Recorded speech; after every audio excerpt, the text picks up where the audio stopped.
Curious George and the Firefighters.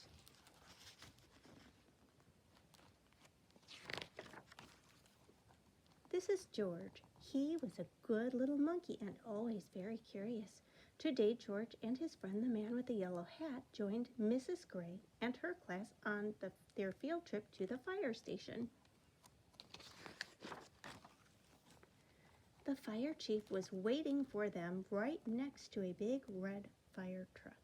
"Welcome," he said, and he led everyone upstairs to begin their tour.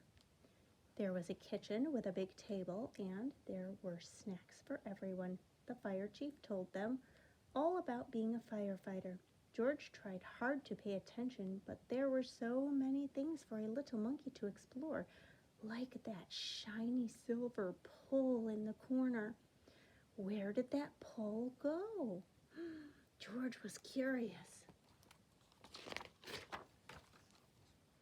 Why, it went back downstairs. There was a great big fire truck. There was a map of the city. There was a whole wall full of coats and hats and big black boots. George had an idea. First he stepped into a pair of boots. Next he picked out a helmet. And finally George put on a jacket. He was a firefighter. Suddenly, the firefighters all rushed in. "This is not my helmet," said one. "My boots are too big," said another. "Hurry, hurry," called the fire chief. A bright red light on the map of the city told him just where the fire was. There was no time to waste. One by one, the firefighters jumped into the fire truck. And so did George. The fire truck with all the firefighters sped out of the firehouse, and so did George. The siren screamed, and the lights flashed. The truck turned right, then it turned left. Woo, went the whistle, and George held on tight. And just like that, the fire truck and all the firefighters pulled up to a pizza parlor on Main Street. Smoke was coming out of a window in the back, and a crowd was gathered in the street. "Thank goodness you are here," cried the cook. The firefighters rushed off the truck and started unwinding their hoses. They knew just what to do, and George was ready to help. He climbed on top of the hose reel. One of the firefighters saw George trying to help, and he took George by the arm and led him out of the way. "A fire is no place for a monkey," he said to George. "You stay here where it's safe." George felt terrible. George sat on the bench and looked around. Next to him on the ground was a bucket full of balls. George reached in and took one out. It fit in his hand just right, like the apple he'd had for a snack. A little girl was watching George. He tried to give her the ball, but she was too frightened. George took the ball. George took another ball and another. "Look," a boy said, "that monkey is juggling." The boy took a ball from the cage and tossed it to George, but it went too high.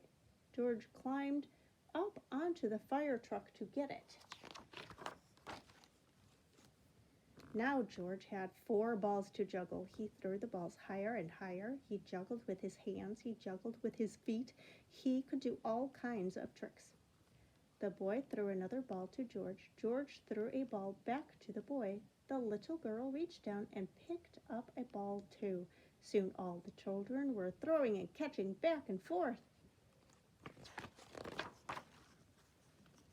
The fire chief came to tell everyone that the fire was out. Just then the little girl laughed and said, "Look, Mommy, a fire monkey." "Hey," called the fire chief, "what are you doing up there?"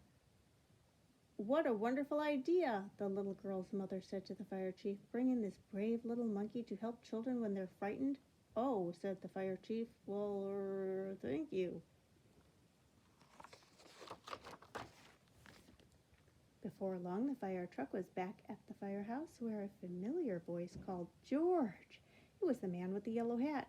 "This little monkey had quite an adventure," said one of the firefighters. "Is everyone all right?" asked Mrs. Gray. "Yes, it was just a small fire," said the fire chief, "and George was a big help." Now the field trip was coming to an end, but there was one more treat in store. All the children got to take a ride around the neighborhood on the shiny red fire truck, and they each got their very own fire helmet, even George, and it was just the right size for a brave little monkey.